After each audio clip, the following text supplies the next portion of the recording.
when you hear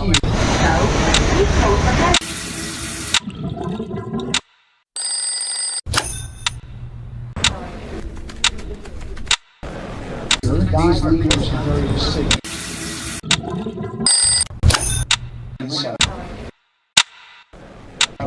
Good evening, everyone. I'm Tessa. This tragedy strikes the LAPD. The coronavirus has taken the life of an officer. He had been fighting for his life since May. There was live outside St. John's Hospital on Tuesday morning where the officer lost his life.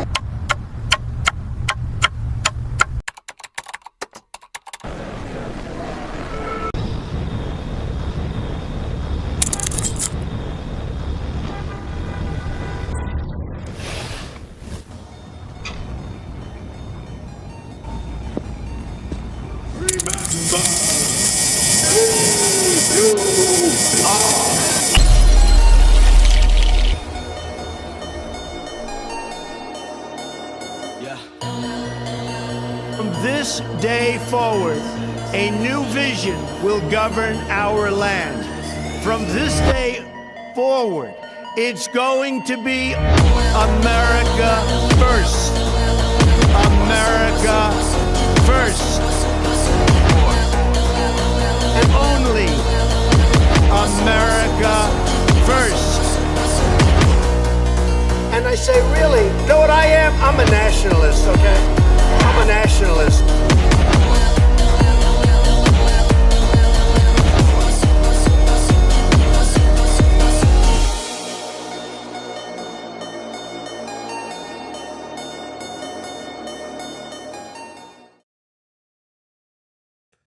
Ladies and gentlemen, welcome back. Mustache on point today, boys. And we've been back at the gym. Welcome to the stream.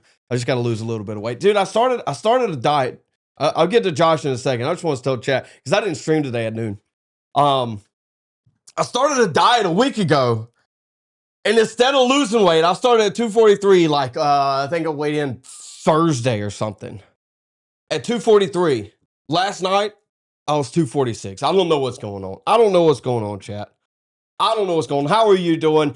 Say hey to Josh. What's up, everybody? Good to be back. Well, if you need weight loss tips, I'm the guy to come to. You just do the opposite of whatever it is I say. I guess the main question is... you did lose, what, like 100 and some pounds? That's true. Yeah. Believe it or not, I used to be 400 pounds. This is the after photos. Where's the soundboard at? The fat... shit, I got my Celsius. Oh, it wasn't I thought it was open yet. It wasn't open yet, chat. I am going to pop a Celsius today. It wasn't open, but it did fall over. It's probably going to fizz a little bit. It is hot outside. It's hot in here, and we are looking red and meaty. I was working before I started this thing. All right, what are we talking about today, Josh? What are we talking about today? It's just let me lay a groundwork, and then you can cover a little bit. Okay. You know, I listen to the radio show every morning. I listen to talk radio. It is what it is. I got to get an idea of where the boomer mindset is. And here's I'll just skip to the end. I'll leave all the other stuff on there. I'll skip to the end. It's incoherent. You can't get there. You can't understand it. It doesn't make any sense. The only way it makes sense is you got to pop a little Coca-Cola. You got to pop a little Coca-Cola, and then you'll figure out what's going on. It's all incoherent. They have to cope to come to their conclusions. Josh, what are we doing here today, dude? So, Zeb, the boomer mind is an astonishing thing. And I don't know if it's a boomer thing or if it's just an old people thing, but the boomers are the old people today. So this is what we got. This is what we're dealing with. And, you know, we talk a lot about just in general, like lots of complex subjects when it comes to the way people think. And it's kind of easy to talk about these things in theory, but when you see it up close and in person, it's really astonishing. And what I'm talking about is, to be specific, it's like, we deal with people, especially on the left, where they have contradictory thoughts. They believe one thing while simultaneously believing another, but these thoughts are so separated by time and circumstance that they don't ever analyze it enough to realize they're contradictory. The boomers, on the other hand, can hold contradictory thoughts in their own head at the same time and make it make sense. And so in regards to the Trump thing, the boomers are all talking about how the Iraq war was a mistake. How all these forever wars, all these foreign wars, they knew there were no weapons of mass destruction in Iraq. They knew Saddam Hussein lied, what didn't have them, and that what's his name lied to us under oth. What's his name? Yeah, The devil. Wait, allegedly. Who am I thinking of? The guy Netanyahu? No. There was a guy who it was like one of the Bush's people. I don't know. Anyway, but like, dude. So what was it? Last Friday or Friday before last, the Iran war broke out. That Friday, the show I was working, they're talking about how we can't go to war with Iran. It'll be a bad thing. We're at war with Iran Monday. This is the best thing that's ever happened. Like, and dude, I was like, you remember, we talked about it beforehand, and I was saying, I cannot wait to see. Yeah, we talked about it on the Saturday Iran stream. I cannot wait to see the boomer cope. They weren't coping at all. They just like totally reset. They completely just forgot their opinions. And it's literally like arguing with someone over the age of 40. They go to sleep and it just starts all over again. You don't gain anything. And that's why I've literally, if you listen to the show, Zach, I don't know how often you've been listening. I'm in and out. I have just not been talking. I usually chime in on these things on the show. Iran war, nothing.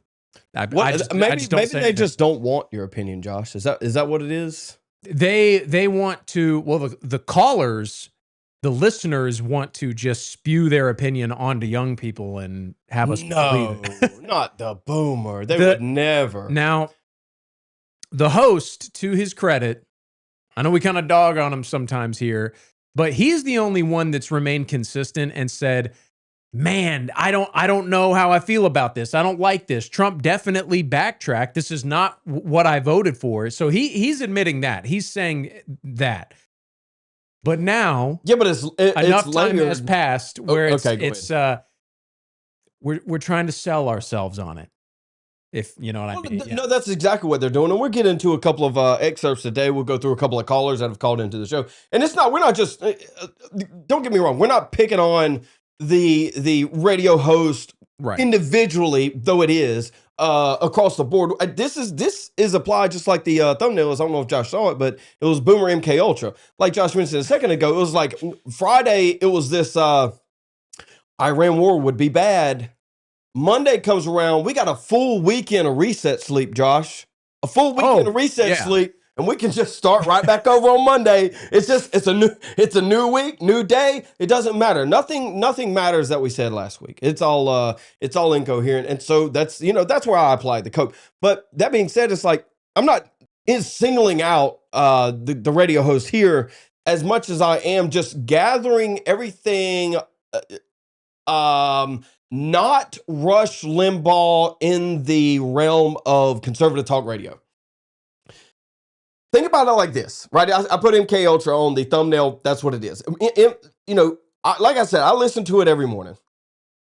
Some people listen to it all day. This is the global or the Americanized indoctrination of an entire generation.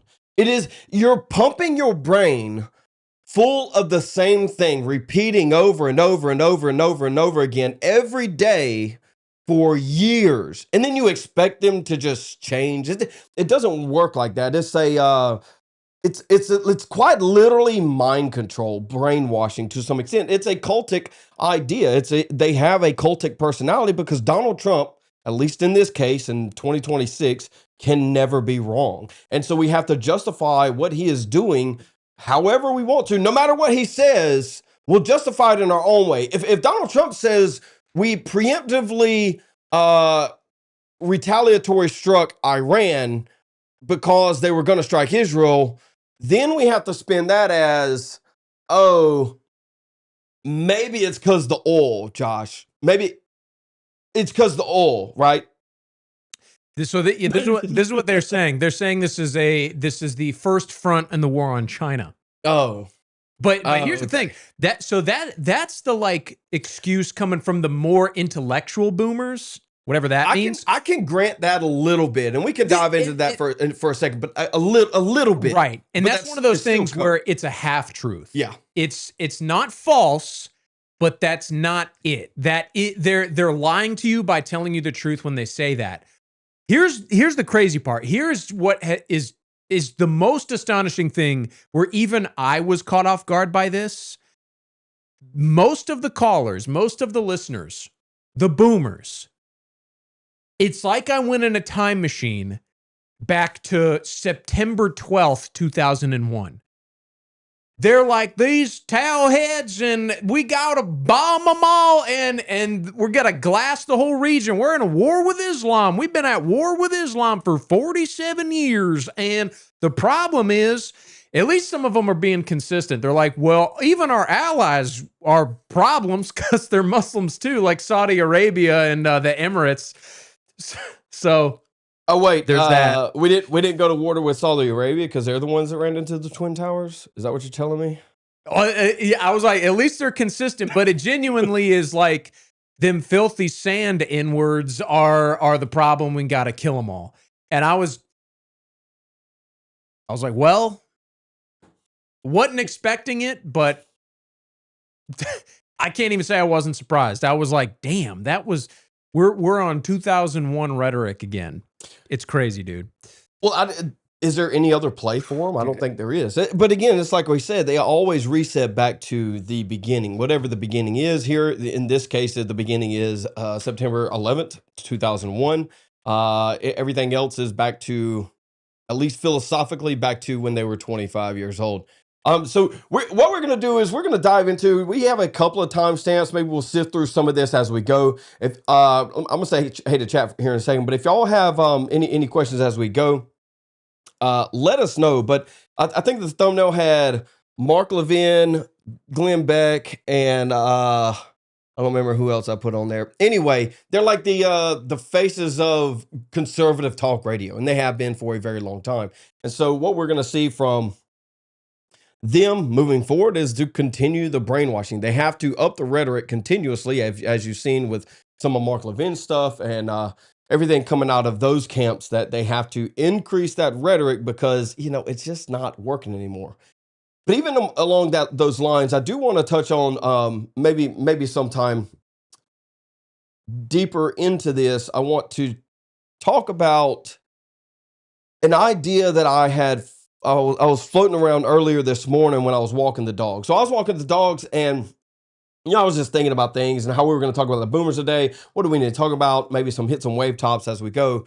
But what I came to the realization of, and I can't remember exactly how I got here, but what I came to the realization of, this is their last chance. Like they say it's a generational war. This is generational warfare at this point. And I agree. But what that means is they have to make a move to cement everything that they have internationally for the rest of forever, essentially, at this point. And so it has to be done prior to the boomers' death as an idea and as a people. And so because of that, and we've said this for a little while, we say, the day of the pillow, the day of the rope, whatever.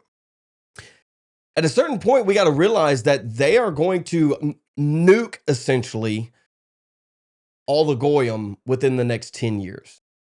I'm not saying it's the end of the world. I'm not saying we're going to lose. I'm not saying we're going to win. But what I am saying is that there is going to be something absolutely massive. I don't even know if it's going to be real, but it is going to be massive one way or the other, right? I mentioned yesterday, I put a short out talking about this idea of the eighth front war is this idea of media, social media, the internet, and how they are coming to, pushing out, like India, Pakistan, they did it a little bit. They were pushing out AI videos of fighter jets fighting each other in the air. And they were like real jankety, obviously, because they come out of India and Pakistan. But if we've moved on to essentially a new front when it comes to AI and things like that where we are is at a point where you can pump out new war footage like instantaneously. Like if they wanted to convince you that something happened in Iran, they can just push out the video footage as if it was shot on a cell phone and no one would think about checking it.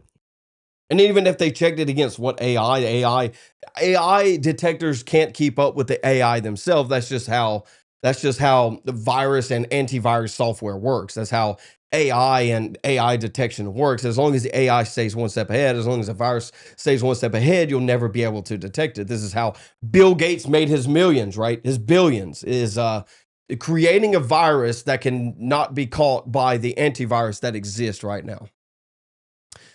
Anyway, that's just what I was thinking this morning. I'll let Josh jump in a second. He's grabbing a couple of timestamps. GeoGasser for 5. Thank you, sir. While we're here, chat, super chats are open. Please support Nav as you come in and out. We appreciate that. If you're new here, go ahead and subscribe. If you're not, go ahead and like the video. I know there's more of you watching than there are liking the videos. So why are you being lazy? Zeb is wrong about AI. Zeb is never wrong. Zeb is never wrong. That's just real.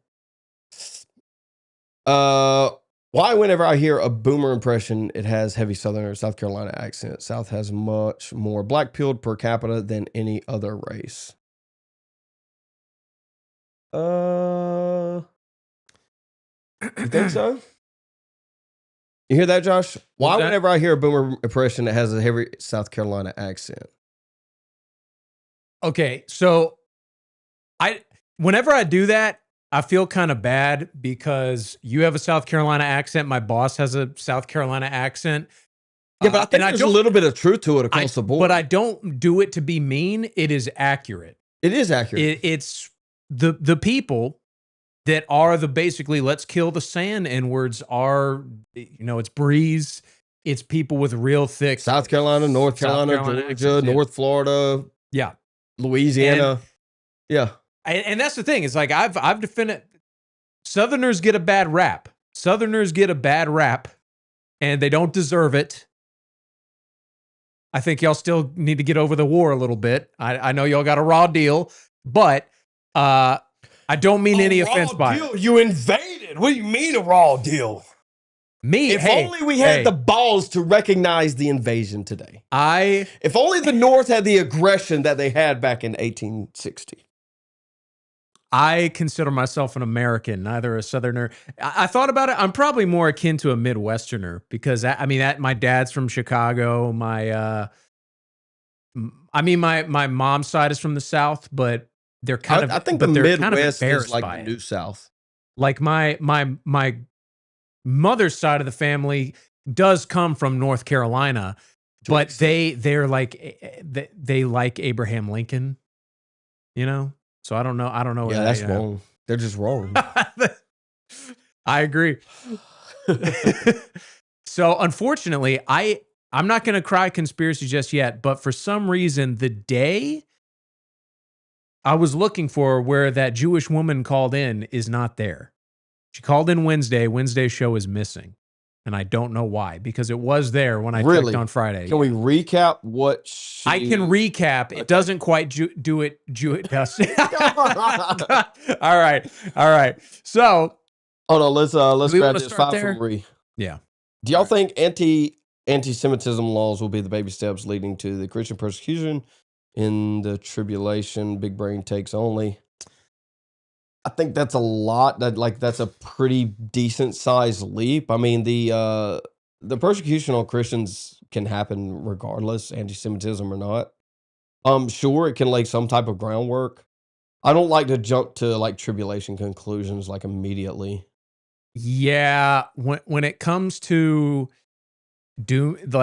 Revelation, end times prophecies, I kind of just assume it's not happening. In the sense of I know it will happen one day, but moving forward, I kind of act like it isn't. Because I think that's a big part of the reason we're in this is all the Christian boomers were like, Jesus is coming back in my lifetime, so why bother? It's very pacifistic positioning if you accept that Jesus is coming back. Truth is, I don't know, but I'm going to heaven, so I ain't worried about it. I do think they are laying the groundwork to establish anti-Semitism laws. Yeah. Meaning that, and I've talked about this before on my show, and I think I've mentioned it to you before. Maybe it was on the Circuit with Atlas, but this idea, and I was watching, I was catching up on Candace's series on Erica because I'm trying to do an Erica timeline video, and I came across Myron doing an episode of the Candace, and I was trying to put together why they want anti-Semitism to increase. But they're not targeting everyone with anti-Semitism. They're not targeting everyone with Jew hate. It's only the younger generations. And again, we go back to this idea of a generational warfare. I think they want to perpetuate, they want to increase the anti-Semitism, the JQ across the younger generations to put the older and younger generations at what, teeth with each other, force with each other, whatever the word I'm tension against each other. Yeah, put them against each other because they can win if they have the older generation for the next 5 years, 8 years. But if it lasts longer than that, and if they don't pull their trigger on their Samson option, if they don't pull the trigger on the what the heck? Oh, it's called under there. My bad. If they don't pull the trigger on that, then it's going to get way out of hand. And so I think they have to ramp it up to justify said nuke. Does that make sense? Yeah. I was thinking about this today, actually, in terms of like anti-Semitism laws. I wasn't thinking about that angle specifically. Rather, I was thinking about the possibility of a false flag, which they're two different things, but they're kind of in the same category. And I was thinking about how essentially what it seems like is if you watch any of our past shows from like before the winter, my mindset was always they're losing ground. So the same narratives and the same arguments don't work. You could get away with a lot right after 9/11, but clearly they're using the same playbook and they're not even like, they're not even deviating from it at all. And it's so obvious, yet they're just moving forward with it. So whereas a few months ago I'd have said, no, they won't do a false flag because it would be too obvious. Now I'm like, I mean, they just might. They said all the same things. I mean, it is it's brazenly weapons of mass destruction. It's like verbatim the same thing that got us into Iraq. Now they're doing it with Iran. And that's the thing is what they're saying on the show. We don't have today's show up because I don't know what's wrong with the guy, but we can get what we got and recap what we don't. What we were talking about today on Wake Up Carolina is they're theorizing that because of the economic strain that the Strait of Hormuz being closed is causing on just all the governments, that Trump will back out because of that. Trump will back out of the war because of the price of oil and inflation and all the economic problems that's going to cause. Now, he might want to, but we know that there's other powers at be. And Israel and Netanyahu are throwing in a Hail Mary to get us to decapitate Iran right here and right now, and they are not going to let us get out of this. They're going all in on this, and I think if there's any blood in the water that Trump is going to pull out, which honestly I'm not even convinced he will, but if that happens, I'm almost certain there will be some sort of false flag. I mean, they're already doing it. That one guy, what's his name? It's something Jake Lang. You know what I'm talking about? Is that his name? Yeah, the Jew. The Jew is going to Muslims and like provoking them. I mean, what he is doing is so that they will throw a nail bomb at him. He got exactly what he wanted. So yeah, that's Jake Lang. Yeah, that's kind of what I'm thinking. And the anti-Semitism laws, it's like, that's basically the long-winded way of me answering your question, which is, will they do it? Probably. Also, Jake Lang's moves, he moves like a faggot. Like he moves like he's gay. Have you watched like any video of him like running or I've attempting to do anything athletic? I've only seen the although Jews typically have a weird gait. No, he does. Yeah. Yeah, but it's like gay though. Like Uh-huh. there's people that are like unathletic, and it's like, Yeah. okay, I get it. You know, I get it. Mm-hmm. Dude's gay. Oh, Dude, okay. he's gay. Dude moves gay. There's a video of him kicking over like ice in the form of like Portland or something over there. Anyway, Wait, and it was kicking like- over like a Dude, it was like bad. ice, like a like block it of was ice? like a block of Okay, ice. That was okay. his word. I think it was Portland. I don't know what it was, but Mm. yeah. Anyway, gay. Ice statue in Minneapolis. All feds are gay anyway, so there you go. Take that one. Take that one to the bank. Ice statue in Minneapolis. Yeah, there you go. There you go. Somebody grab this one, Josh. They were aiming for a radical Gen Z, but millennials align much more with Z than boomers. I think this was the miscalculation. There's some truth to that. The problem is the millennials are weak and therefore they are mostly liberal, but the more conservative minded millennials they basically will go with the flow. So you have the boomers and the Gen Z are kind of like the leader generations right now. They're like the movers and shakers, so to speak. And the millennials will just go with whoever's loudest, which that's kind of up in the air right now, in my opinion. Yeah, I mean, it's basically like the millennial generation like doesn't really exist. You want to wake up the millennials, go to Disney World.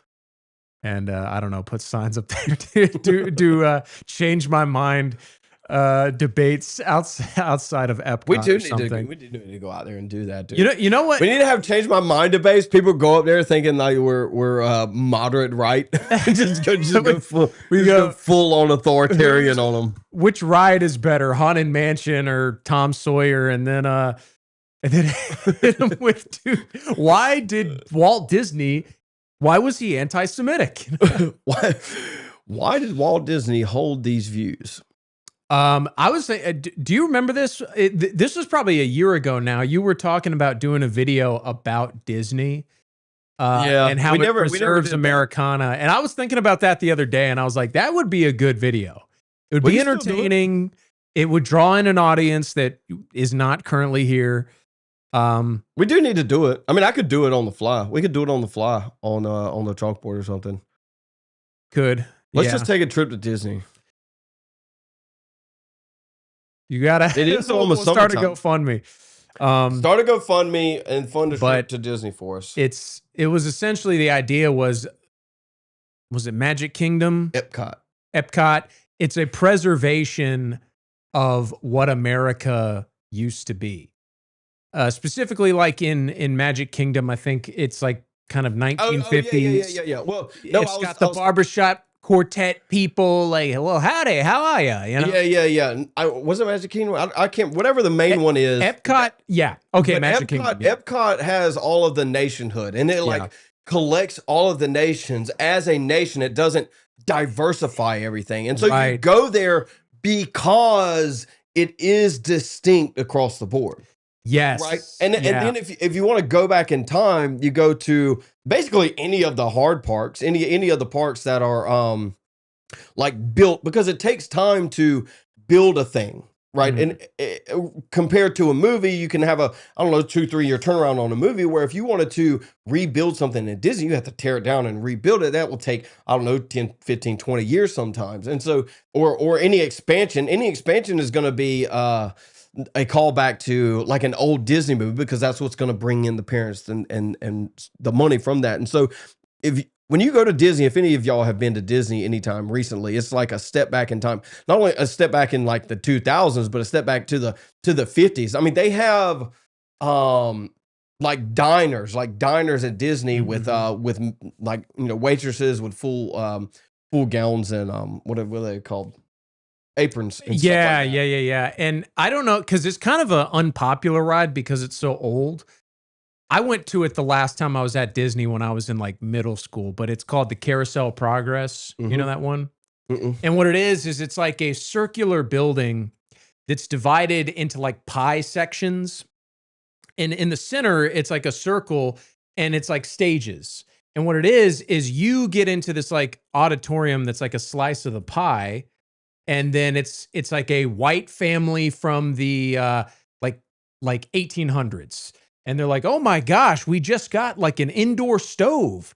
And we just dug our new outhouse, outside. And they're like, what will they come up with next? And then the wall opens, you move, and it's the exact same setup. It's the exact same family, but it like skips 50 years. It's like, oh my gosh, they have telephones now, and it just goes on until you get to the future. And like the kid has like a VR headset. And this was like before VR, like I'm playing video games with my brain. I can 3D print food. And but it's like a white 50s family. It's like what the 50s thought the future would be like. And I didn't get on that ride. It's good for our type. It's not like a kid's ride really. It's when the animatronics were new, so the thrill was seeing the animatronics, But that would be a good thing, a preservation of the past, or what the past thought the future would be like. If they wanted to see what the future was like, they should go to the Mumbai portion of Epcot. That's what it was. Anthony Cumia was talking about how he went to Disney World, and he's like, I went to the Paris section. And I was wondering, where are all the Muslims? This looks like Paris from 100 years ago. Where's all the filthy brown people? So yeah, no, it's a like I said, it's a callback to time. But Disney is unintentionally because I'm sure they don't want to, but it's unintentionally a preservation of the past. That being said, we're going to dive into some of these. The first section we're going to play is. We'll probably listen to it and then react to it, I guess, to some extent. But as we've laid the groundwork so far, this is essentially discussions that are being had across all of conservative radio, conservative media, and I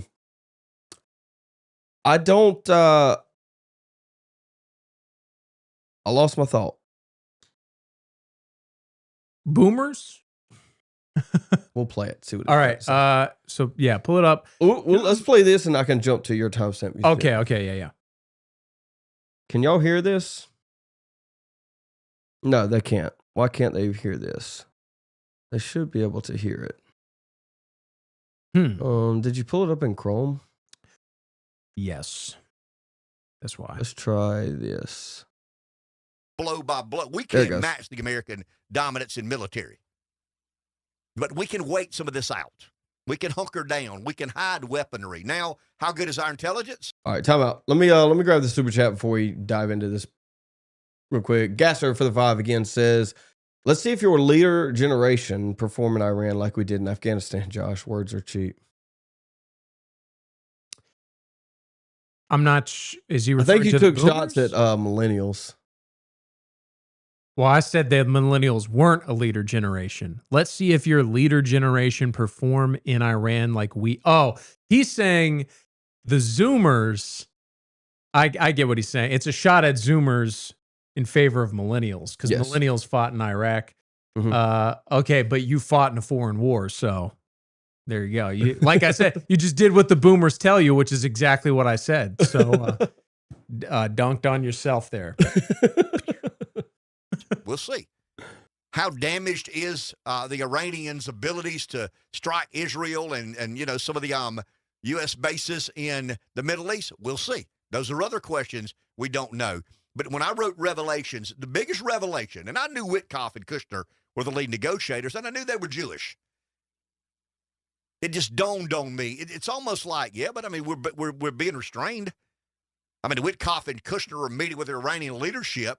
Or some of the mediators. I think Qatar was helping mediate some of this. Egypt, I think, was helping mediate some of this. Saudi Arabia may or may not, depending on what report you read, was helping mediate some of this. But those are facts I gathered yesterday. Now, once again, I didn't gather those facts. These are some of the dedicated, and this is the frustrating part with the New York Times, and I've told you guys this. The Times has the ability to do great reporting. I mean, they have a century of infrastructure. They have a century of sources. I mean, they have a brand. I mean, the New York Times could, if they so chose, to not be. In other words, at some point in time, the Times says political activism is more interesting than journalism. But they still have the ability, when they set political activism aside, to be damn good at reporting. I mean, they just genuinely do. We don't have an infrastructure here. I mean, they've got 1,000 reporters all over the world. They got sources all over the world. We don't have that here. But the Times nailed it yesterday in some of the in-depth reporting about why the negotiations began to break down and some of the concerns the Pentagon have. I didn't know that over the weekend. I mean, we're all drinking from... Go ahead and grab Gasser's point. Gasser says, props to you, Josh. Nice response. But it's what I do, man. It's why I'm here. Plus, I know you guys miss me. I was talking with Zeb before we went live. It's like, dude, I feel like I haven't been here in forever. Starting a business is hard and it sucks. And you know, honestly, dude, these boomers, they're like, oh my God, the money, the government takes so much of your taxes. I'm like, quit complaining, dude. And now I'm like getting into a business. I'm like, dang, man, they're kind of turning me into one of them. It's happening, dude. That's all it took. That's all it took, really, dude. though. It's like I totally get why these big corporations want to hire only illegals. Yeah. Dude, they're cheap, dude. It's like, dude, for you to get a handful of part-time people, it's ridiculous. Oh yeah, because that's what you're trying to do. Yeah, for sure. Unfortunately, the nature of the business requires other employees. So yeah. Chat. Smelly Balls says, I don't care what he says, but he's got a nice little gold star emblem by his name. Why do you not have a gold emblem? Support and have become a member today. Also, there's like 70 people watching and only 32 likes. What are you even doing? What are you doing? And also, I love you, Smelly Balls. Thank you for being here. Is that your friend? Someone said, he just says he loves me. Oh. Someone says that Ken sounds like you when you're in your 60s. Yes. Well, Smelly Ball says sounds like Zeb when he's in his 60s. He says this sounds like Zeb when he's in his 60s, referring to Ken. Yeah. Yeah. Yeah, yeah. Which we've talked about that before, how you are the archetype of what someone like Ken should want to endorse. You know what I mean? You're smart, you're competent, you're a hard worker, you're South Carolinian to the core. You have mad respect for your heritage as a South Carolinian. There's just one stick in the mud, which is you're anti-Semitic. And therefore you hate God. Tell me it ain't so. Tell me it ain't so. If there's one thing we know about historic South Carolinians is that they loved the Jews no matter what. That's true, though. And we've covered this before. And, I kind of want to get back to it a little bit. But we've covered this before. It's like all of these older guys that are kind of moving out of the way in politics. They're trying to find someone younger. And, I've interacted with people directly that have tried to essentially train up someone younger than them, right? This is the idea of this building a dynasty to an extent, whether that's family or not, that it just doesn't pan out. And so sometimes you get cases like Eric Kirk. Sometimes you get cases like the Bush family. Sometimes you get cases like, I would say, Donald Trump. Sometimes you get cases like the Kennedys and the people like that, but it happens on a much smaller scale too. And so these people are doing this, but the problem is the people that they choose are so manipulatable. It's because they're largely retarded. And so because they're retarded and they only do what they're told to do, when it comes time to actually perform, Josh, guess what? They can't do it, dude. They can't do it. But they want the bold. They want this young, bold generation to come up and take charge and drive the ship. And it's like, no, why are you turning? Yeah. And I'm like, there's an iceberg in the way. Put the berg in iceberg. That's but dude, It's so true. We were talking about it's kind of old news now, but when I did the Republican Florence GOP whatever Republican Party speech, they're coming to me and they're like, "Look, the young people aren't involved. What can we do differently to get the young people invested in politics?" And I go, "Okay, do things differently." And they go, "Whoa, whoa, Wow. not like that. I meant, how can we be different the same? How can we do all the same stuff and it's different enough to get young people to show up to our meetings?" Ain't gonna happen. Free food, Josh. Free food. Yeah, there you go. And you know what's funny? I'm not trying to take pot shots here. But you get these boomers and they talk about how young people these days are lazy. Young people these days have no initiative, right? You get this all the time. They don't do anything. They just want to suck off the government or whatever their parents gave them, blah, blah, blah. Then you try to do something for yourself, whether it be starting a podcast or starting a non-politically based, just legitimate business. Then all of a sudden, everyone's gone. Well, no help here. Just figure it out on your own because that's what we did. Then you press them on how they got their start. Whoa, Whoa, hold on. whoa. Don't go there. Don't go there. I'm not even talking about my boss here specifically. No, it's across the board. It's across the board. But yeah, well, and I'm not, see, and that's the thing is, it's like, I'm not taking pot shots at, like, I'll be specific here. My dad and my uncle. My dad's a successful doctor. My uncle's a successful accountant. And they're helping me out with the business. So I'm not dogging on them.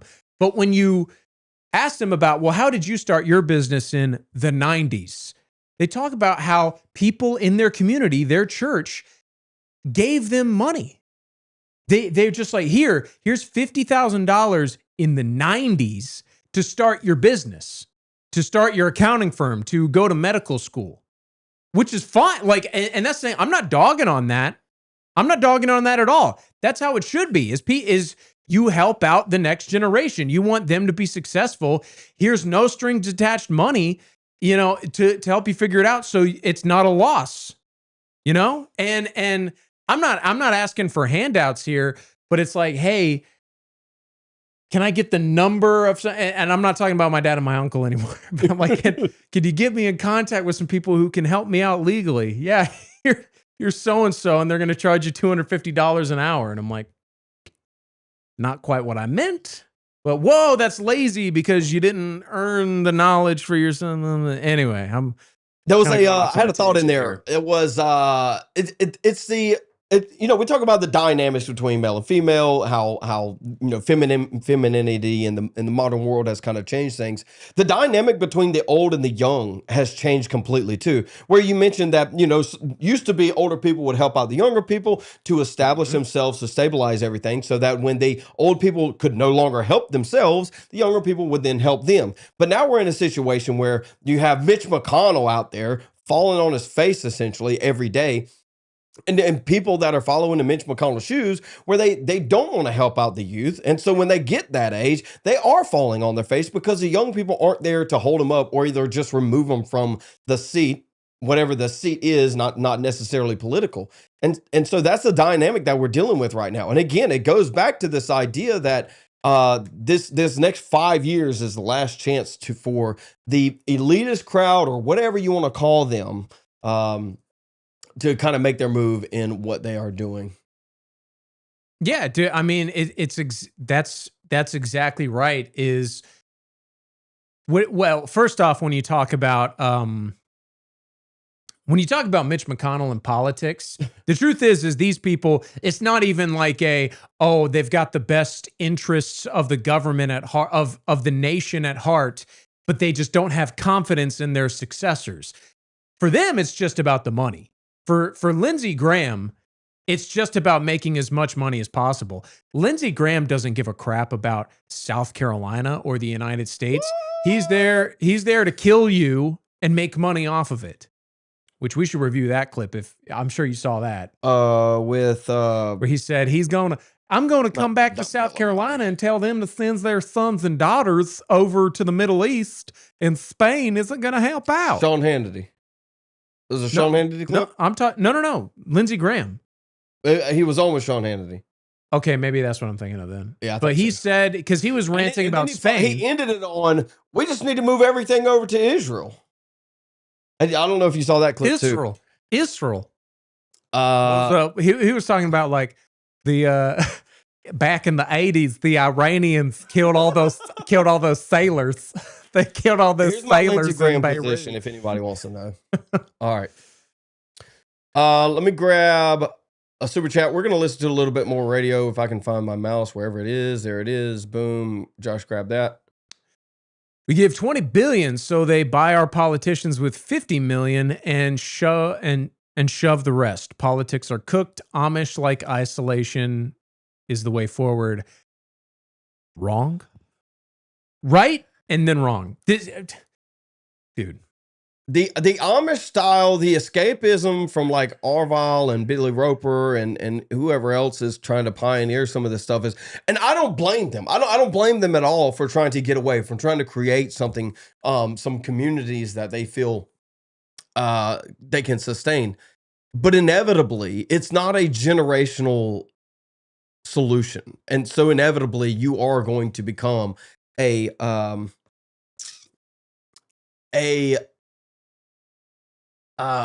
a consequence of the state. Well, a target of the state regardless. And the Amish know this. This is why they voted overwhelmingly in the last election for Donald Trump. It's because the government during Biden's presidency went after them, and specifically their raw milk. I think it was eggs too, but specifically their raw milk. And so you're not going to escape. It doesn't matter. Well, and on top of that, in this dystopian idea of the future for us, which is whites are a minority and Jews are basically in full control of the West, they will come for you. They will just kill you, because it's not that like they want power and we're in the way. They want our extermination. The power is a part of the goal, but it is about killing us also. So if Arval was all that was left, they will send a missile at his camp, because the reason they don't get away with all this stuff now is because whites are still a majority, because Western sentiment is still at the forefront of civilization. Once it isn't, then it's just barbarism. Then the whole world is like the Middle East, and they'll just kill each other. We're going to get into, they talked about that this morning. It's like, why don't the Iranians just rise up and take over their government? Yeah, you were texting me about that. We're going to talk about that a little bit today. Marcus says Amish have been around for many, many generations. Yes. Because we let them. Yes, because the state didn't impose what they wanted to, or what they are going to here in the near future. I mean, the Amish are across the country, Ohio, Pennsylvania, wherever they're, West Virginia, they haven't been targeted because they haven't needed to be targeted. They will be targeted once they pull the trigger on, again, whatever nuke I say, whatever I said nuke there is, happens. Nuke, in quotes. What are the Amish going to do when a billion Africans just start running at them? Bobby's back there in the chair back yonder. Hey, skit idea, Josh. This is yours. Bobby Bones in recliner with MAGA hat, watching juxtaposed clips of Trump before election versus now. Josh walks in with a Coca-Cola, hands it to Bobby, and says, "This Cope's for you." Nice. Let's go. That's not bad, dude. That's not a bad one. It would be quick. Come on, you'd probably knock it out in like 20 seconds. I just got back. Don't do this to me. We could knock it out in 20 seconds, Josh. I got a Coca-Cola right there. We could just scratch it out and paint a little white on it. Coca-Cola. Nativist friend, this is, I'll take it. What is what it is. Legit, only way I see forward is complete total economic, then political collapse, which allows a new elite to rise.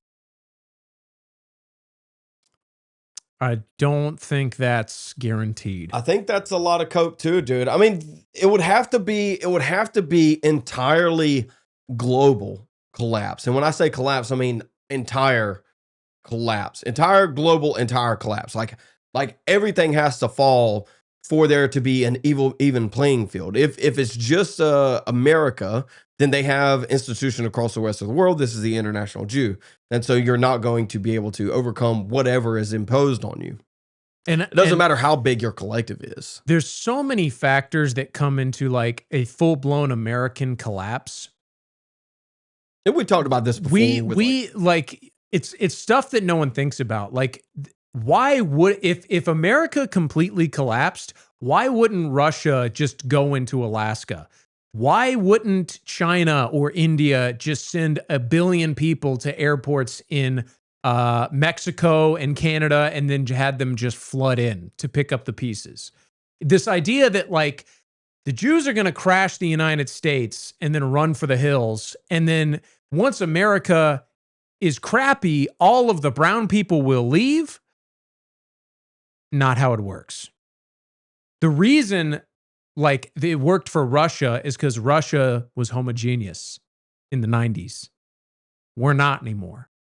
It's going to be a huge problem. That's why I'm not an accelerationist. I knew it was coming. I knew it was coming. I knew it was coming. But I knew it was coming. Wait, Josh, you would. I'm more aligned to an incrementalist. You wouldn't rather fight, I don't know, 250 million instead of 150 million? Like you wouldn't rather 250 million, 350? Where do we stop? Where does it stop? I mean, at least I will leave it at that. I'm not gonna make you dig your own hole. Would you say you're an incrementalist? Labels, I guess you could say that. Whatever. Like I think change is possible. You're with me. You're a tactical accelerationist. Yeah. I don't think we're in agreement on what we're accelerating where that towards. winning is. Yeah. But I guess that's what you could call it. Zach says Iran is laying mines in the strait, but relax, the war is over. I thought they didn't have any more ships. That's what I was told by Donald Trump. Everything that's come out of Donald Trump's mouth in like the last 2 weeks is a lie. I think he believes it. I think they're showing him AI clips of ships being sunk. Yeah, dude. You know what I mean? I don't know. The truth is like Donald Trump. When we say Donald Trump is not completely controlled by those people, those words might sound good, but it's actually bad because the things that he's letting slip that they're not controlling only dig him deeper. Like when they say, "Oh, Marco Rubio said Israel dragged us into this war." He goes, "No, nothing goes back," because he wants to. You know, it's like the same reason when they bombed in June. He's like, "No, it was my idea," because he would rather people not think that Israel pulled the wool over his eyes than just admitting the truth. Oh, I don't know if you remember, but Sean Hannity had BB on. I think it was Sean. Maybe it was Mark Levin. I get them all mixed up. They're just they're all the same. Anyway, he had BB on, and they said something like that, and they were like joking, like, nobody pushes Donald Trump to do something that he doesn't want to do, and it's like, stop feeding me that bullshit, dude. Well, it's the opposite. So think about it. Bibi, who is really behind everything. No. He doesn't mind going around and saying, "Oh, Donald Trump is so smart. I am so stupid compared to him. You know, America is so much better than we are." He doesn't mind saying that because he's getting what he wants. He gets what he wants. Donald Trump was originally trying to have a peaceful solution. Benjamin Netanyahu vetoed that, and he's going, no, my idea. See, this we pressured Israel into bombing, even though we were the ones who did it. Donald Trump's a liar. Donald Trump is stupid. I don't care that he's a billionaire. Donald Trump is stupid, and I don't think he's stupid. I think he's a fed. A fed. I think he's been one for a while, and I talked about this on the show. I don't know if you that's listen to one of those things where we could reevaluate. That's where have you listened to my show recently? I was like, we need to go back with what we know now in this first year of the second Trump administration. We need to go back to 2016, 17, 18, 19, and reevaluate everything that happened. We gave him way too much leeway in his first administration. I think we gave him basically absolute immunity to anything that happened, with like some saying of he's just got bad people around him. Oh, it's just Jared Kushner. When now we have Jared Kushner literally running everything. Literally, Donald Trump admitting that Jared Kushner and Witkoff are the ones that convinced him to bomb Iran. Quite literally, that's a quote. Jared Kushner, my son-in-law, Jared Kushner, and Steve Witkoff convinced me to bomb Iran. Is Jared Kushner the one? Is that Ivanka's husband? Yeah. Dude, he bought her at auction. No. The more I see that guy talk, the more I'm like, that was an arranged marriage. For sure, dude. This guy's a goblin. Well, Jared Kushner is the family's handler, I think. I think you're and then right. Lutnick has Trump specifically. But also, it's one of those things where you and Atlas did a video. There was a good video, but we had talked about like classification of Fed. Mm-hmm. And what the names you came up with, I didn't think were great because it was like lowercase Fed, Fed-ED. You know, we need something more specific because I think like when we say handler, for example, does that mean that he's like in charge and he's got like a little remote control, or is he just feeding him talking points? Yes, because he went to the World Jury meeting. Yeah, that they have every 2 weeks. It's one of those things where it's like, what like someone, you saw that Lindsey Graham thing where a guy went to Lindsey Graham in the Capitol, was like, Lindsey, just admit you're gay so they can't blackmail you anymore. I don't think Lindsey Graham is being blackmailed for being gay. No, I think Lindsey Graham, I don't think he needs to get paid. Like Glenn Beck, you think Glenn Beck is getting $7,000 for every post? They don't need to pay him. He'd doing tricks on it for free. Well, I think we brought up a couple of people during that Fed discussion, and it was like they didn't really fit inside of a category. And I think somebody like that, a handler, wouldn't necessarily fit inside of the categorization that we were giving out in that. Maybe we need to we need to maybe do another video to try and categorize handlers and their positioning. That being said, William Main says, level 11 moves. Have you heard Dan Bongino in his level 10 moves? Donald Trump makes level 10 decisions. Level 10 decisions.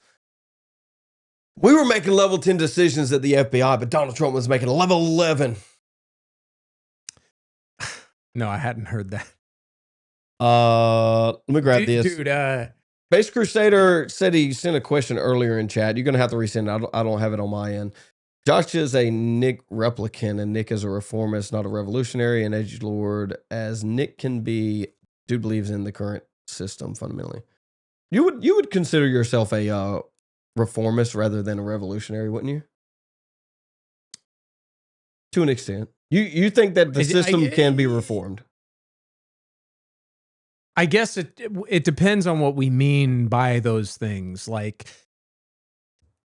I would say I'm a political revolutionist, but you might just call that a reformist. Yeah, that's a reformist. Okay, then sure. Yeah. By your definition, revolutionary inherently involves violence. Okay, then no. You could be a political revolutionary would still be an aggressive reformist. I want to be clear though, because this is why the label thing, like. Well, it simplifies discussion, but yeah, go ahead.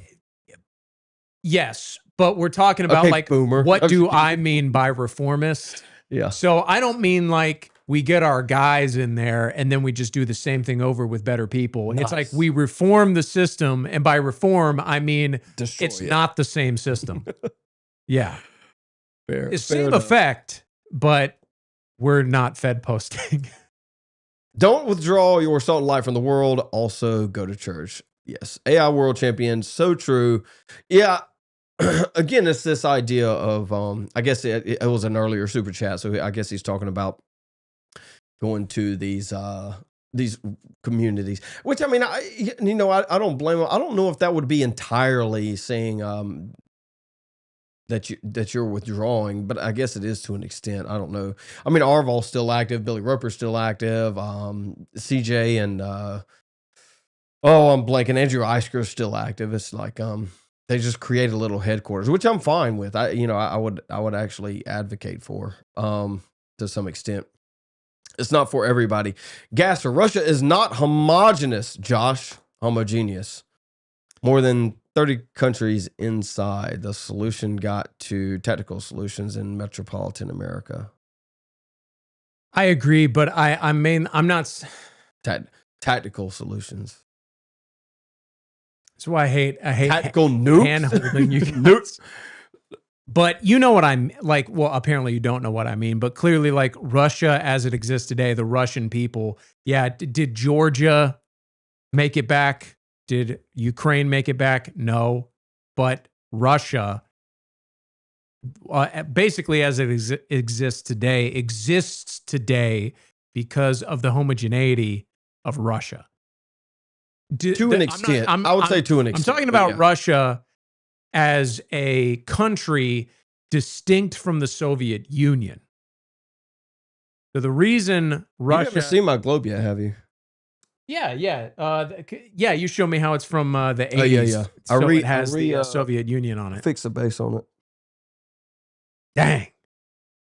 Take me back to the good old days. Yeah, dude. I mean, Russia's over here. There is no Turkey. There's a Kazakh.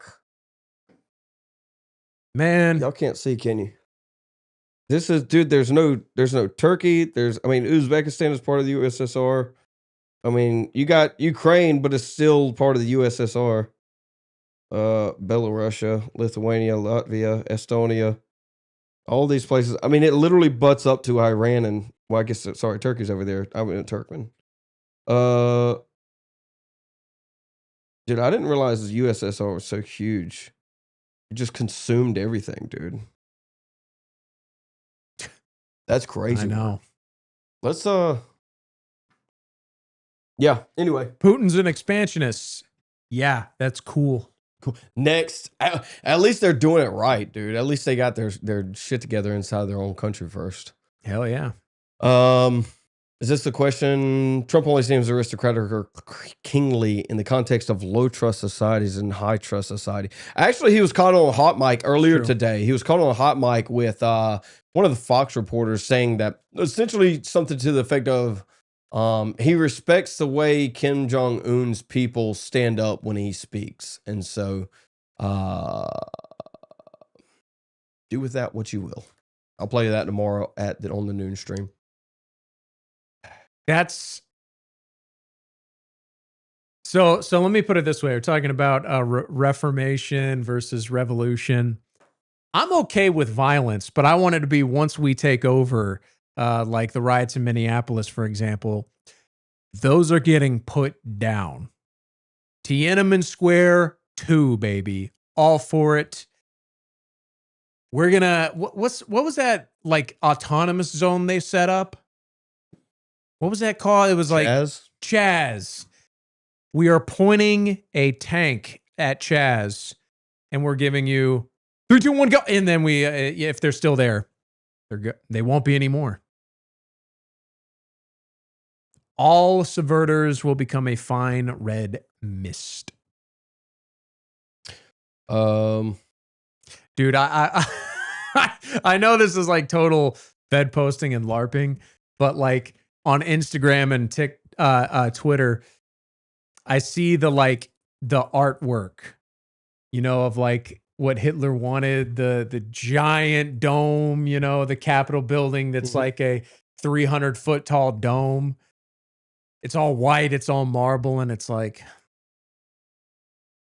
it is depressing. It is depressing. Yeah, it would be nice to bring back a little bit of beauty. Nativist friend said, this is a response to economic collapse. I think y'all have a little normalcy bias. Collapse will happen if Hormuz doesn't open. $200+ oil is economic apocalypse. No. I mean, I think that's normalcy bias. The idea that if the Strait of Hormuz closes, like oil just can't get to us or something is I think is a delusional take. I think we only 10% of our oil comes from the Hormuz, goes through the Strait. I mean, the only reason it's up that high, that gas is up that high, is because we're at war. It's not because the Strait is closed. It's a preemptive registering of what is to come. Like that's them predicting the future or attempting to. That's why gas is up. I mean, 10% of our oil comes through the Strait of Hormuz. I think what did they say? Like 20% of all oil goes through the Strait of Hormuz. And like most of that goes to China. For example, to ensure the ships that are in the strait, rising insurance policies for those ships affects the whole market. Yeah, well, we can tackle how insurance works, and I've talked about this on my show before. Is that if I'm not mistaken, all major insurance goes through London, Lloyd's of London. That's why it's called the city. That's where all the insurance is, and it just works. It works essentially like a market where you can bid on providing insurance for literally anything that people want to be provided insurance for that is not like normal, like a car, house, or something like that, can be sent to the city. The city will bid on insurance. Sometimes you don't get insurance. Sometimes you do. Sometimes it's retardedly expensive. Talked to Howard Lutnick about that one, and Silverstein, whatever his name was. But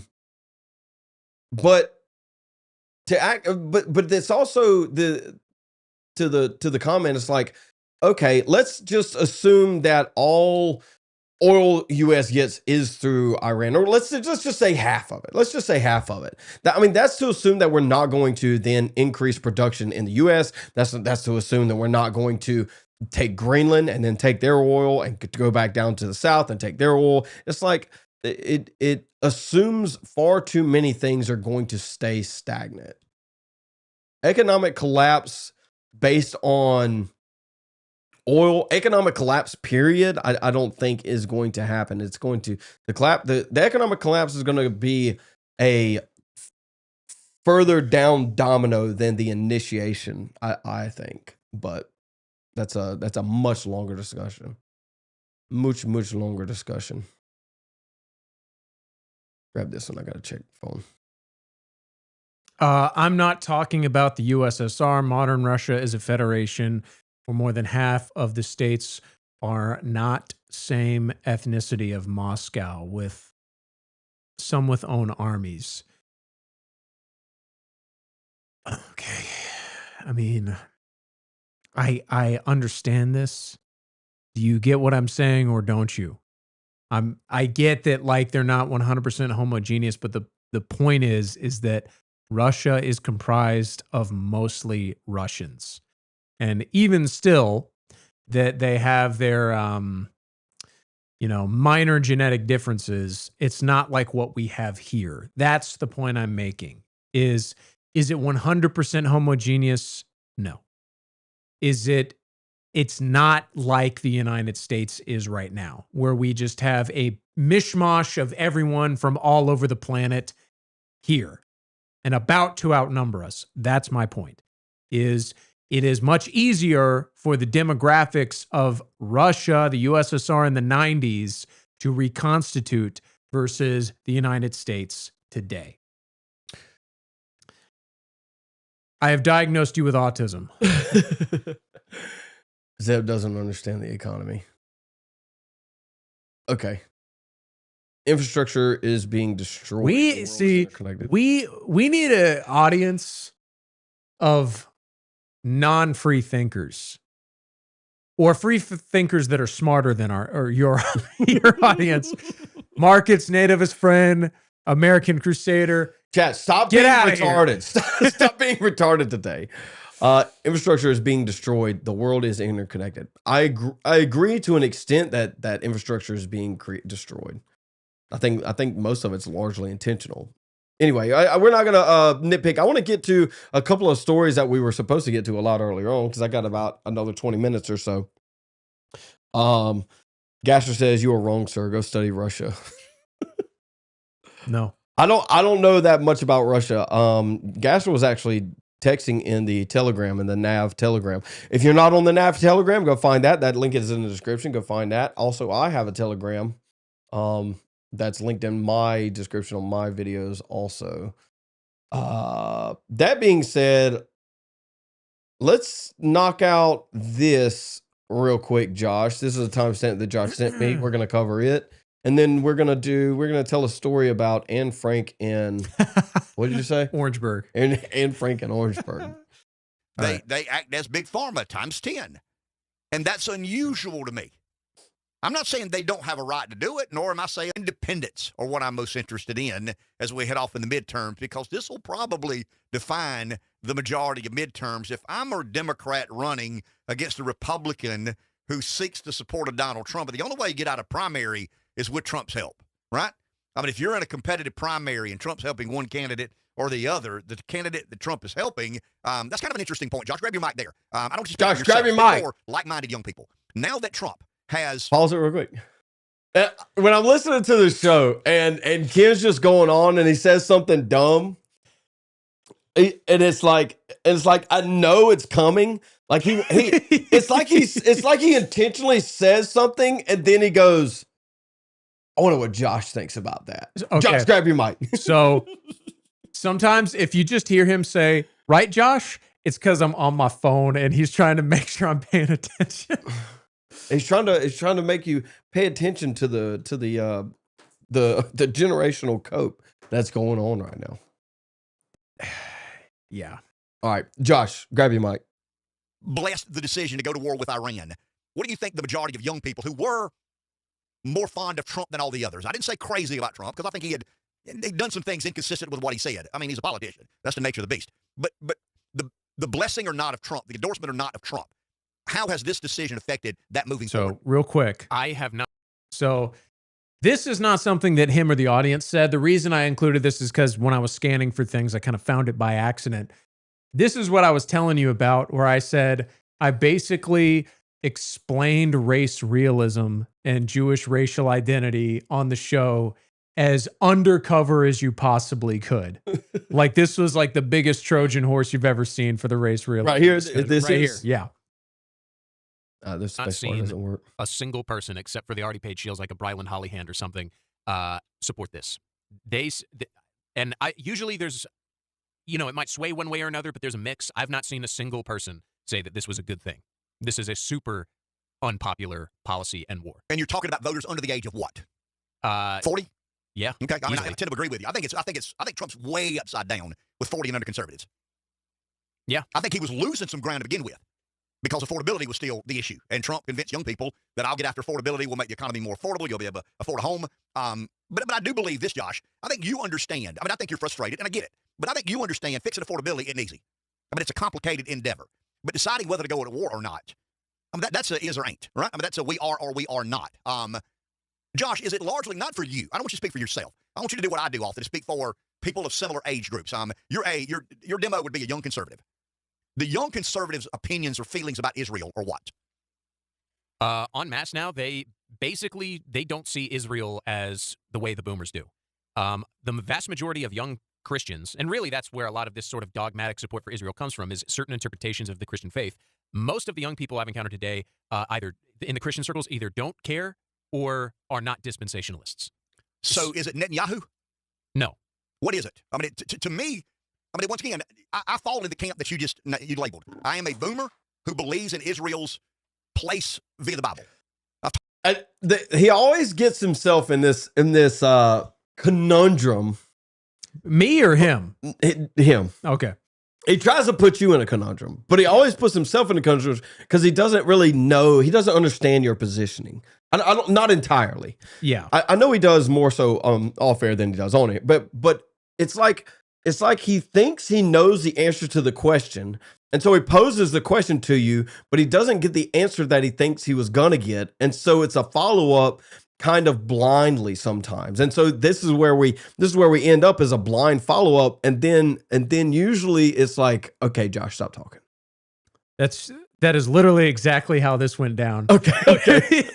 Well, I hear it when I hear it. It's like, well, I know the playbook. To be fair, that was Dave's perspective, which is the co-host who you almost never hear. His was like, you totally went off on a tangent and didn't answer the question about young people. And it's like, well, his follow-up question was, is it about Netanyahu? Yeah, the short answer, which I gave with no explanation, is no, which is not what he was expecting. Explain. Told you that. I mean, I don't look at Ukraine as I do Israel. This is where... Let me finish. Let me finish. Okay. But I have serious concern about Netanyahu. Okay. Nothing has changed about my view toward Israel regarding the biblical worldview. I just don't really know what to do He's with a Netanyahu. dispensationalist, if Because you I can't don't tell. think Netanyahu has any interest in has any concern for America's best interest. I would agree with you. So you have given me a little bit of credit for predicting that this war would happen. You did. Okay. You said Trump will not be able to stand against the machine. So with that in mind, I'm asking that you and the listeners will give me the benefit of the doubt right now, which is this is where a lot of the boomers that grew up during the civil rights era kind of rub up against this wall. We here in Americans, specifically like white Americans, have been basically, there's no such thing as race and all that stuff. And I'm not saying that there is or isn't. What I'm saying is that is our mentality. But we can look at places around the world and see what their mentality is. The civil rights movement did not happen in Iran. It did not happen in Israel. So the reason I'm bringing that up is to say this, is we can acknowledge that there are other parts of the world Josh with that the do fly. believe in their racial identity, correct? Correct. Okay, so my point being is this. It's not about Netanyahu. The Jewish people see themselves as a distinct entity. They find camaraderie with each other no matter what part of the world they reside in or are from. So Hasidic Jews with the curls and the hats, they find commonality with a Jared Kushner, with a Netanyahu. It doesn't matter that Netanyahu has Polish DNA. You know what I mean? He does have Jewish DNA also, and they see themselves as Jewish, as long as it comes from the mother's side. You know what I mean? So if all the blame for all of this is being placed at the feet of Netanyahu, what's going to happen to all of us when Netanyahu resigns or is excommunicated, what may? We're going to say, okay, well, I guess it's over now, but it's not, because it's not just Netanyahu's fault. It's Jared Kushner's fault. It's what's the other guy's name? Steve Witkoff. It's the network. They operate like a network, and so getting rid of Netanyahu doesn't really get rid of Netanyahu. Despite the fact he's been around for a while, it didn't start with him. I mean, this goes back centuries, and that's really my point. Is we can say I'm not casting dispersions on every single Jewish person, but when they see themselves as an entity working towards a single goal, I think we can say that it is the tribe, I guess. Is one of the arguments, would that be the reason, Josh, from your view, would that be the reason that AIPAC is so successful? There is a communal aspect. There is a camaraderie. There is a... Oh, dude, I was going to say, someone called in today because Ken, the host, he was talking about how AIPAC has way too much sway in politics.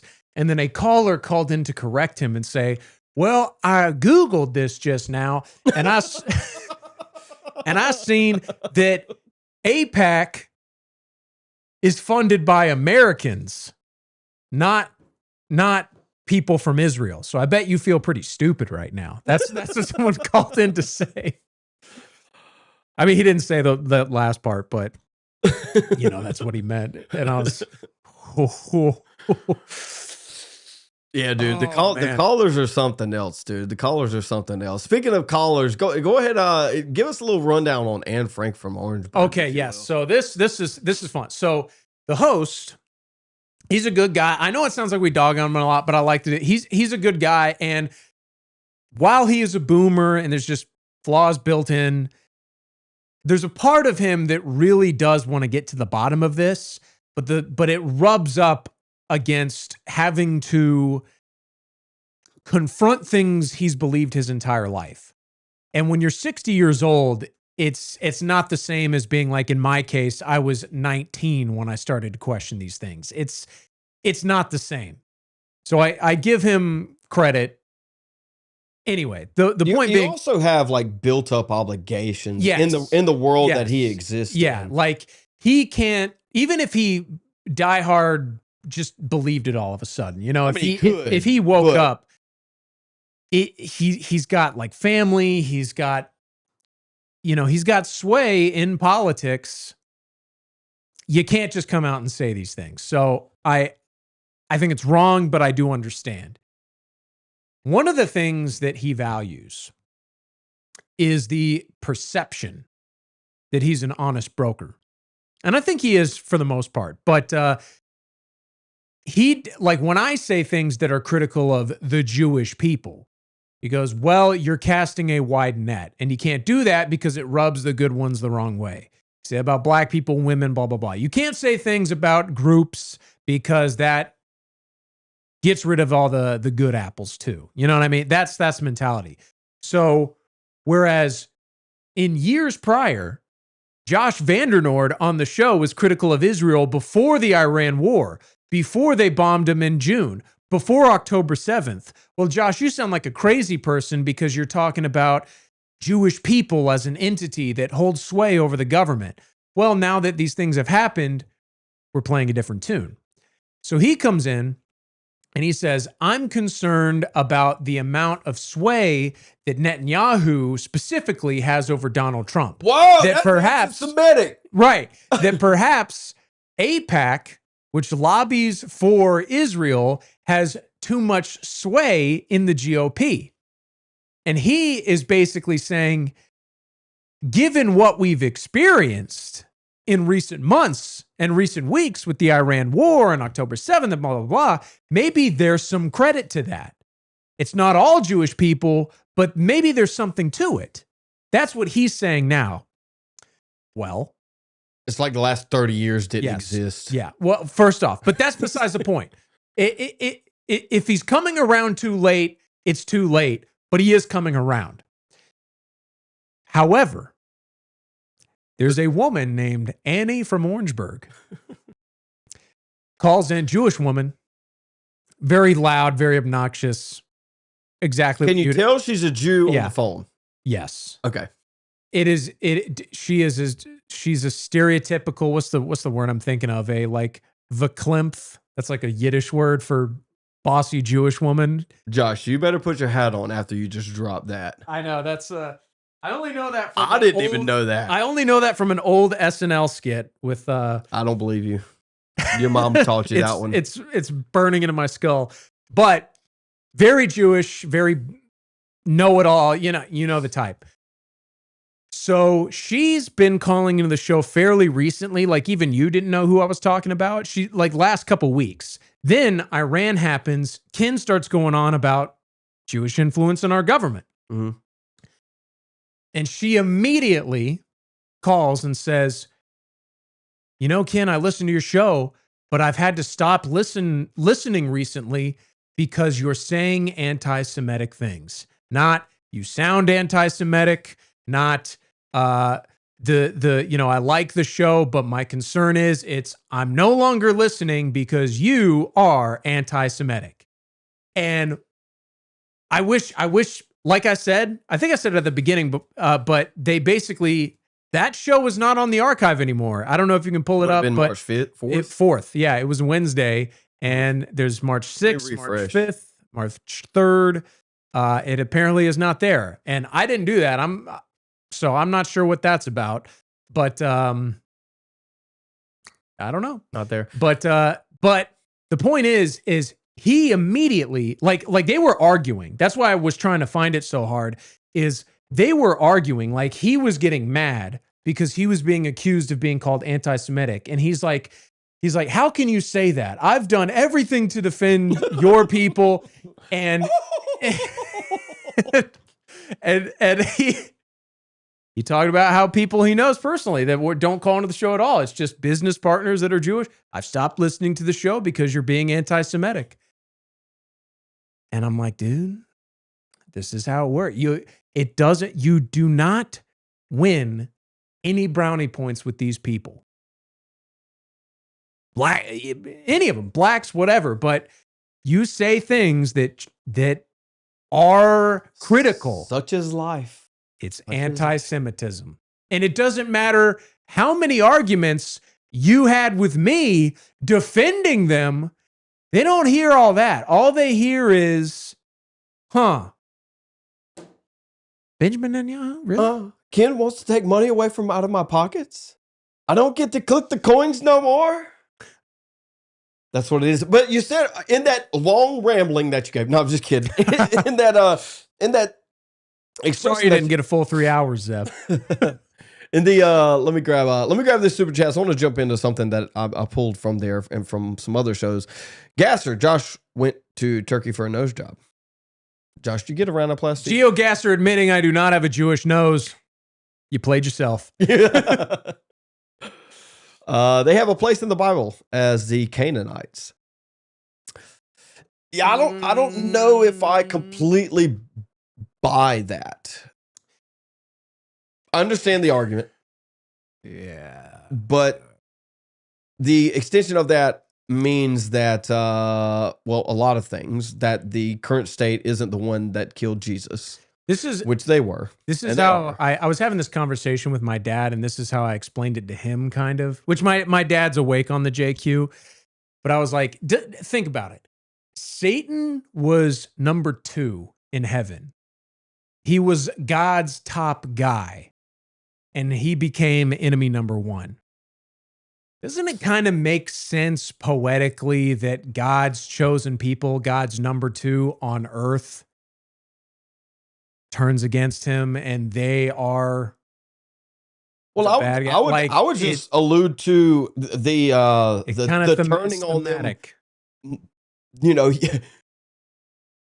over and over and over again throughout the millennia. I mean, they turned on him all throughout the Bible when they had direct access to him. Turned on him instantly whenever they had an opportunity. And so to think that they wouldn't do it when they don't have access to him is just delusional.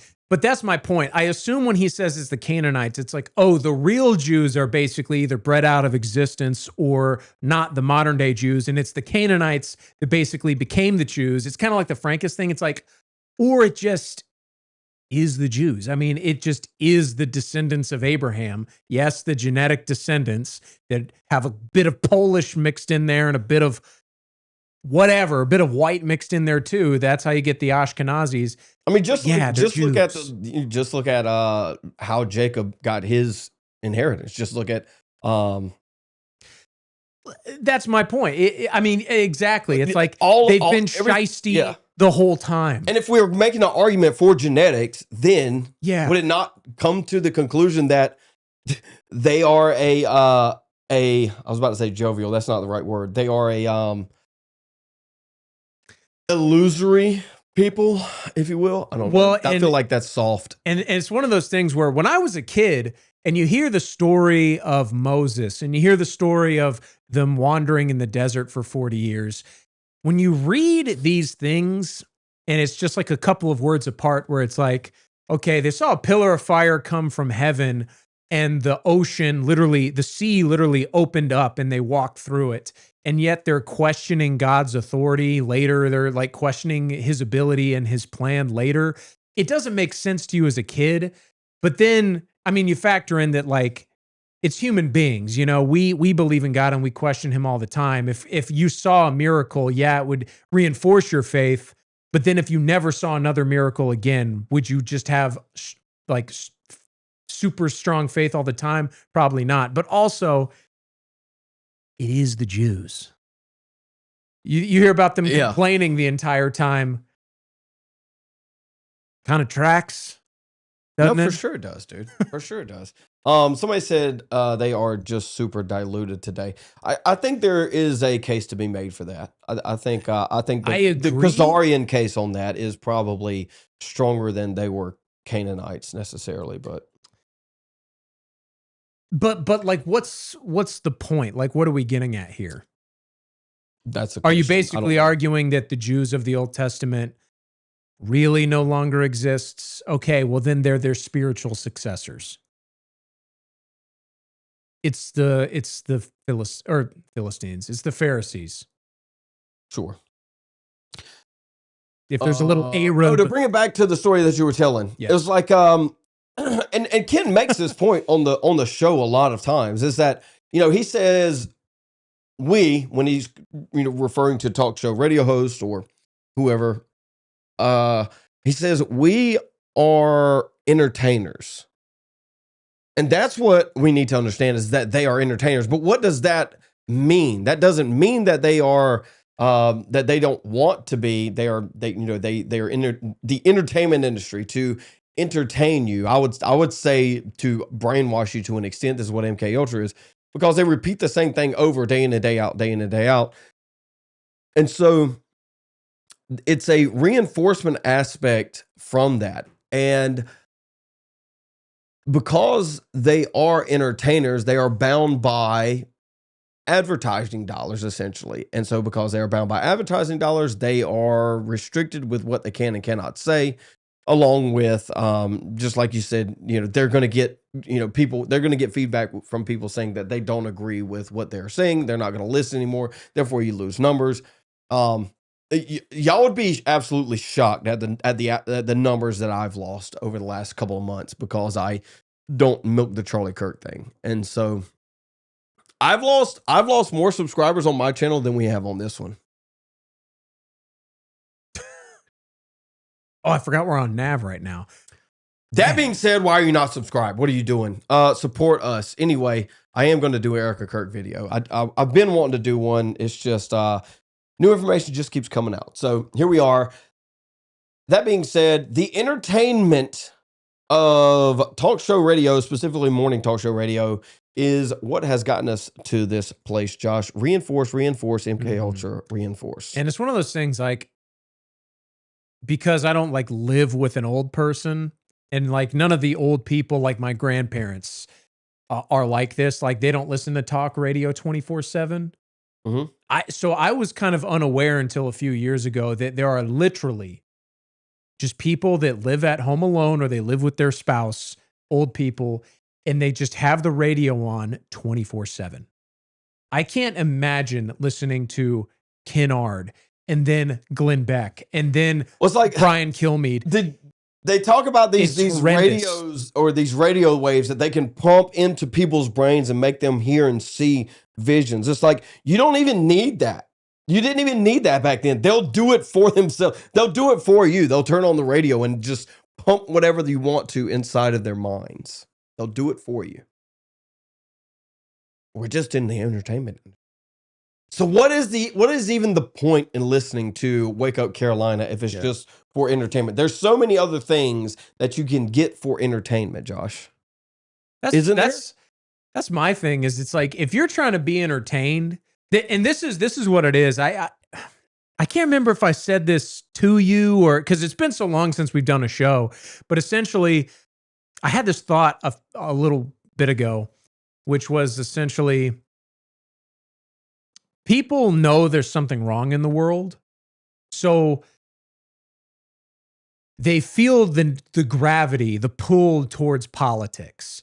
But the truth is, for you to legitimately engage with it, it's difficult. It takes time, it takes effort, it takes critical thinking, and a lot of people just don't have it in them. So where someone who's like, they can't just say, oh, my life sucks and I just feel like something's wrong, and then read Harry Potter and satisfy that feeling. They go, no, there's something wrong in the world and politics is the source. I've got to get involved. But then they find Sean Hannity and they go, okay, now I'm informed. Woo! So they're essentially, what is happening is they are just reading Harry Potter, but it's with the veneer of mattering. It's with the veneer, the face of politics. But really all it is you may as well just be reading fiction. You may as well just read Lord of the Rings over and over and over again. You know, it's like Howard Hughes. Howard Hughes just went insane and just started watching the same movies over and over and over again because it was the only escapism he could have. That's what conservative talk radio is. Whenever I hear Glenn Beck's voice, I can't tell. It's like being in the interstellar tesseract. You know, it's the same as it was 10 years ago. It's the same as it will be in 10 years, assuming his voice doesn't change because he's getting old. That's what conservative entertainment really is. And let's be honest, I mean, that's the point, is a lot of people, they just come to it for the shows. I mean, some of you come to it here because you're smart enough to realize that Sean Hannity sucks and Ben Shapiro sucks. And if you probably, you don't like Nick Fuentes. So you find these two doesn't handsome crash out. guys. Like, I do the best crash outs. I've seen the crash outs. I do the best crash outs. Everybody knows that. That's why they come. Was it you or Atlas that I was talking to? And I was like, so I never watched Bongino like ever before he got in. Mm-hmm. But now that he is, now that he's out and he's back into the podcast, you make it sound like you went to jail. Yeah, I know, kind of. He went and got a street cred at the FBI. But my point is like, was he always like that? Well, that's the point I was making on my stream. Macho man, like Joey Bag of Donuts. Hey, fuck you, man. You don't know shit, man. I'm a real street guy. Yeah, but there's no substance to there's like no substance to the 2 hours at all. Like, there's no actual like thought going on. It's just, and it's no wonder he's fallen off a cliff, because if it was all what I would do, man, see, this is why they don't get guys like me in there. Then he's in there, totally screws the pooch, and now he's back to the same old song and dance. Destroyed itself. Good. Let's grab this last super chat and we'll kind of close it up here. Gasser says he's saying being in the Bible doesn't make you holy. Correct. There are a lot of holies in the Bible. Yeah. Mostly, for that matter. Anything else, chat, before we kind of close this thing up? I know we didn't really listen to a lot of the radio playing, but all of the good stuff is missing today, yesterday, March 4th, which was Wednesday. It's all gone, Josh. Where'd it go? Where'd it go, Josh? The Jews ate it. Step up, dude. You're not doing your job. Lavender AI consumed it. Josh, I uploaded it all. Josh is a liquor lover. That's good, dude. I love my liggers. Smelly Balls, I don't know if he was even here when we formed the Ligger Union, but you know, I control the house. Zeb controls the field. Some of you we got to fix that. Some of you guys are in the house. Some of you guys are in the field. Smelly Balls. I wonder where he would be. Well, he's got smelly balls, so he's sweating in the field for That's sure. a good point. That's a good Sweating point. in the field.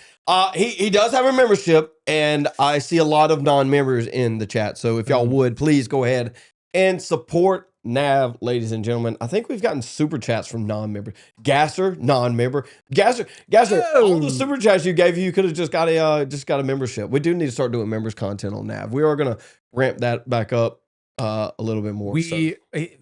Assuming that we will do the Groyper report, we will be having the member stream or members chat. I don't know what would we call it. I don't know. We'll figure it out after Groyper report. If you're a member, you can call in and talk to us directly. Dude, I might start doing an actual show after Groyper report too, on like Saturday evenings.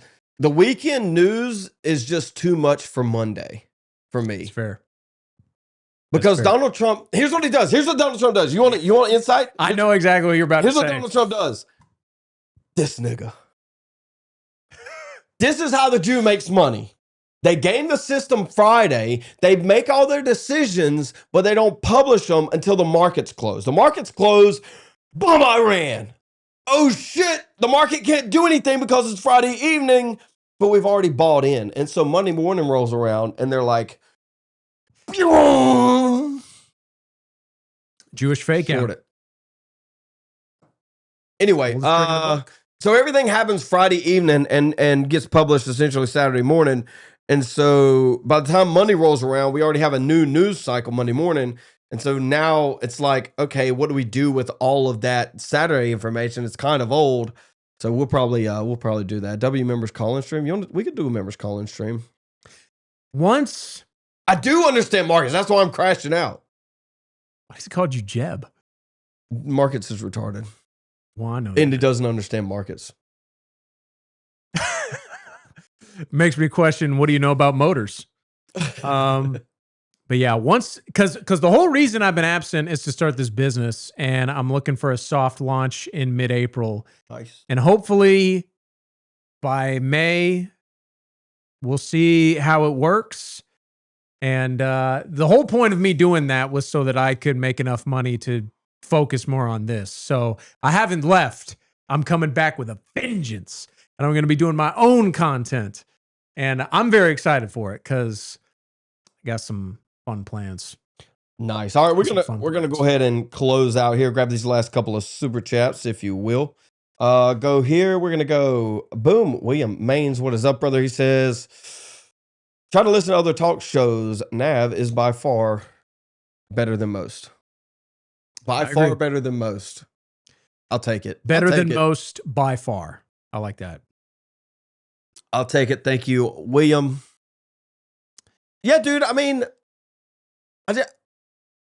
not to like brag on us, but we're pretty good, dude.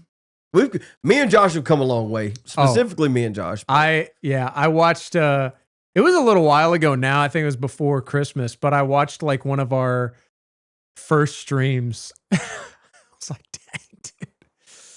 The studio. The studio has vastly improved. Thanks, dude. Studio's great. Thanks, dude. We have to. Performances, No, I'm kidding. Reese says, crazy how the only radio show that has held up over the decades is Coast to Coast AM. That is true. I love Coast to Coast.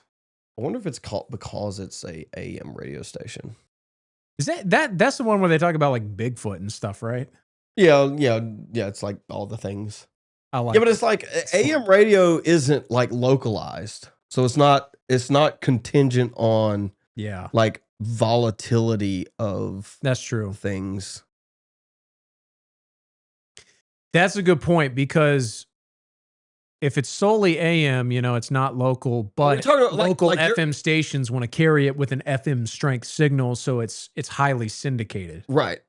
And also it's like if your host goes somewhere, like that localization is kind of lost unless it's replaced by someone that's relatively equally in the position that he is, but it's not. So like if he retires, who replaces him? It doesn't exist anymore. Mm-hmm. You know what I mean? Yeah.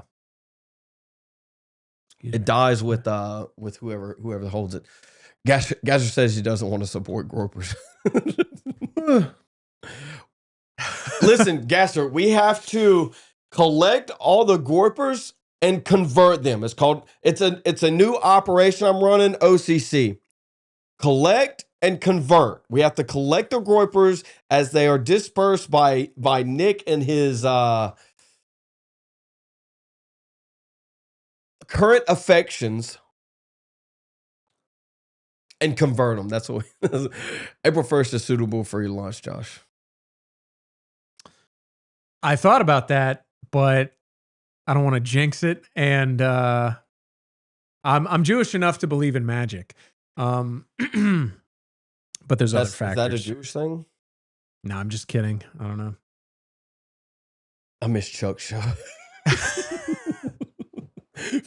Make Chuck great again. Bring back Chuck. Let's do it, dude. Dude, right now. Well, I mean, what would Chuck's positioning be right now? I mean, we're talking about the boomers. We're like 15 minutes over. That's why when we did the Iran stream, when it was me and Atlas and John was on with us at first, I was kind of being tongue in cheek, but I was like, what's Chuck doing? Because I was genuinely curious. Like, I don't have any beef with Chuck, but I mean, like my best guess would be it's kind of the same thing. Like, oh, this is strategic. It's because of China. You know what I mean? I would imagine that's the like I said, the intellectual boomer cope, the well-read boomer cope. All right, chat. Yeah, I told y'all Marcus was retarded, and proven correct. Less than 5 minutes later. He hated. Marx was Jewish.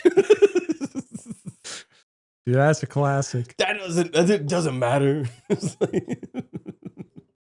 All right, chat. That's it for Outside the Overton. Welcome back. Welcome Josh back. Solid show on the way back. We will. Marcus has the highest IQ here. Marcus. Source. Marx did hate the Jew. Marx was the most Jewish Jew. He hated the Jews, but he would still side with the Jew every chance he got. That's the Jew for you. Marx, I think, therefore I Jew. You want to close this out? Let's do it. Take it. Boom. Okay, you're gonna close. Like the stream before you leave, though. Go ahead. Hold on. All right, hold on. You're the one on camera, dude. Yeah, I get it. But we've been doing this over a year, and we never get the outros out. So when you say I close it out, does that mean I have the last word or you have the last word? You can have the last word. I have the last word. Go ahead. I'm not going to put it back on me. You close it out. I'm on camera, so what I'll say is I'll give my outro, and then you go to you. Nah. And then, okay, I'll do this. Ladies and gentlemen, I'm ZebBoykin. We had a great stream today. Welcome Josh back. Like the stream before you leave. Go ahead and become a member. Support Nav if you don't mind. Go. And I'm Joshua Vandernord, and this has been Outside the Overton. We'll catch you guys next week. Oh, it didn't click. You bastard. Yeah.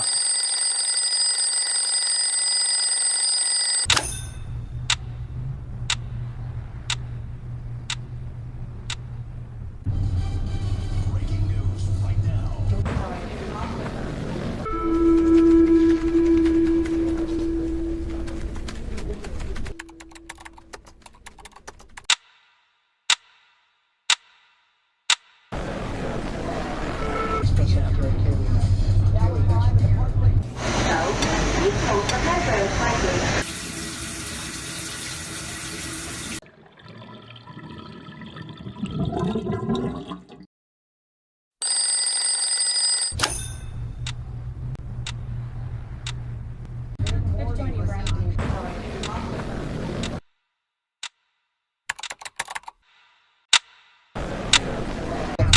you hear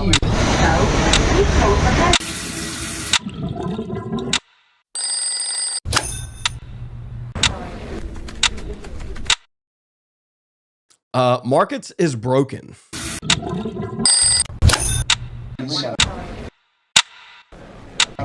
Good evening, everyone. I'm Tessa.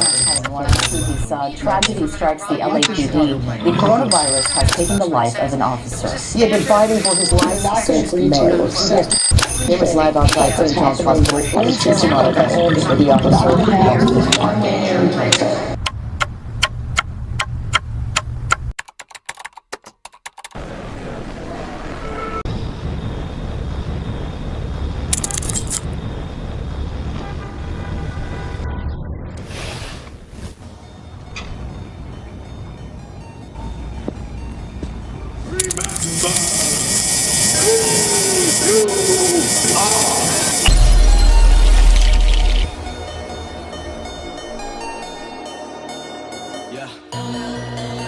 From this day forward, a new vision will govern our land.